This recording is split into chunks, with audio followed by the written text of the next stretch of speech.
GST की दुनिया में कई नियम कानून हैं। आज हम बात करेंगे सर्कुलर 254 की। ये वो सर्कुलर है जो एक बहुत बड़े सवाल का जवाब देता है। आखिर किसी बिजनेस को टैक्स नोटिस भेजने का हक किसके पास है?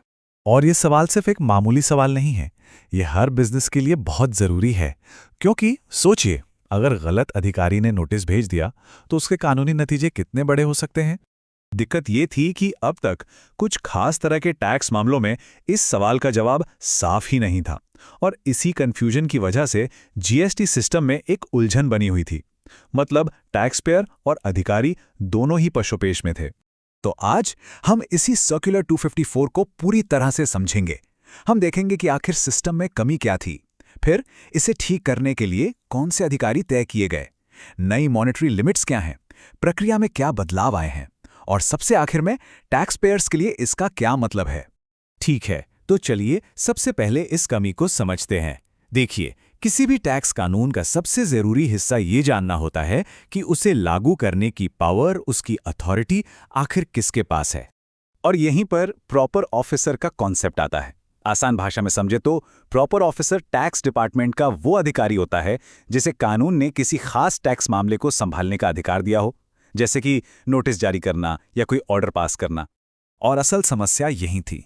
जीएसटी कानून के कुछ बहुत ज़रूरी सेक्शंस, जैसे कि सेक्शन 74A या 122, इनके लिए यह साफ ही नहीं था कि भाई प्रॉपर ऑफिसर होगा कौन।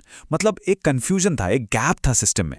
तो इसी कन्फ्यूजन और गैप को भरने के लिए central board of indirect taxes and customs, जिसे हम सीबीआईसी भी कहते हैं, लेकर आया सर्कुलर 254। इस सर्कुलर ने बहुत सीधी और साफ बात की। इसने उन सभी सेक्शंस के लिए जहां कंफ्यूजन था, प्रॉपर ऑफिसर्स को असाइन कर दिया। अब यह साफ है कि superintendent of central tax, deputy या असिस्टेंट कमिश्नर और एडिशनल या जॉइंट कमिश्नर, यही वो अधिकारी हैं जो इन मामलों को देखेंगे। लेकिन अब अगला सवाल ये उठता है कि इन 3 रैंक के ऑफिसर्स में से कौन सा ऑफिसर कौन सा केस हैंडल करेगा। यहीं पर यह सर्कुलर एक बहुत ही स्मार्ट तरीका अपनाता है, काम को टैक्स की रकम के हिसाब से बांटकर।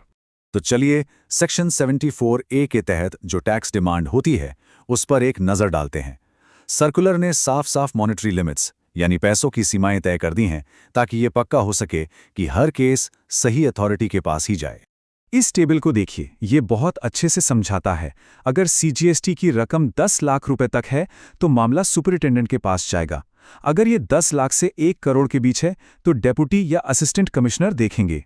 और अगर 1 करोड़ से ज्यादा है तो मामला सीधे एडिशनल या जॉइंट कमिश्नर के पास जाएगा। इससे पूरा सिस्टम एकदम सेट हो गया है। तो यहां पर जो सबसे अहम आंकड़ा है वो है 1 करोड़ रुपए का। सेंट्रल जीएसटी डिमांड के लिए ये एक तरह की लक्ष्मण रेखा है जो तय करती है कि केस डेप्यूटी/असिस्टेंट कमिश्नर के पास रहेगा या फिर एडिशनल/जॉइंट कमिश्नर के पास जाएगा। और एक बात और, सर्कुलर ये भी साफ करता है कि प्रॉपर ऑफिसर कौन होगा, इसका फैसला सिर्फ सीजीएसटी या आईजीएसटी को अलग अलग देखकर नहीं होगा, बल्कि दोनों की टोटल रकम को जोड़कर जो अमाउंट बनेगा उसके आधार पर अधिकारी तय किया जाएगा। तो हमने मॉनेटरी लिमिट्स तो समझ ली, अब जरा प्रक्रिया में होने वाले बदलावों को देखते हैं। मतलब कि अगर कोई केस आगे चलकर और कॉम्प्लेक्स हो जाए तो क्या होगा। अब एक बहुत ही प्रैक्टिकल सवाल उठता है। मान लीजिए एक नोटिस जारी हो गया और बाद में पता चला कि टैक्स की डिमांड तो उससे भी ज्यादा है, तब क्या होगा। ये सिचुएशन टैक्स मामलों में काफी आम है और अच्छी बात यह है कि सर्कुलर ने इसका भी हल दिया है। प्रोसेस बहुत ही सीधा सा है। अगर बाद में डिमांड बढ़ती है तो एक नया स्टेटमेंट जारी किया जाएगा और अगर इस नई डिमांड को मिलाकर कुल रकम ओरिजिनल ऑफिसर की मॉनेटरी लिमिट से ज्यादा हो जाती है तो वो ऑफिसर एक कॉरिजेंडम यानी शुद्धि पत्र जारी करेगा। इसके बाद पूरा का पूरा केस सही जुरिस्डिक्शन वाले ऊंचे रैंक के अधिकारी को ट्रांसफर कर दिया जाएगा। एकदम क्लियर प्रोसेस। एक और बहुत जरूरी क्लैरिफिकेशन है। पहले क्या होता था कि अगर किसी पर धोखाधड़ी यानी सेक्शन 74 के तहत नोटिस जारी हुआ और बाद में कोर्ट ने कहा कि धोखाधड़ी का केस नहीं बनता, तो आगे क्या होगा ये क्लियर नहीं था। लेकिन अब सर्कुलर कहता है कि केस उसी अधिकारी के पास रहेगा, बस अब वो मामला धोखाधड़ी का नहीं बल्कि सेक्शन 73 के तहत एक सामान्य डिमांड का माना जाएगा। इससे कंटिन्यूटी बनी रहती है। तो इतनी सारी डिटेल्स के बाद अब आते हैं सबसे ज़रूरी हिस्से पर। इस सर्कुलर का एक आम बिजनेस या टैक्स पेयर के लिए क्या मतलब है, उन्हें क्या बातें ध्यान में रखनी चाहिए। देखिए, इसका सबसे बड़ा फायदा है क्लैरिटी।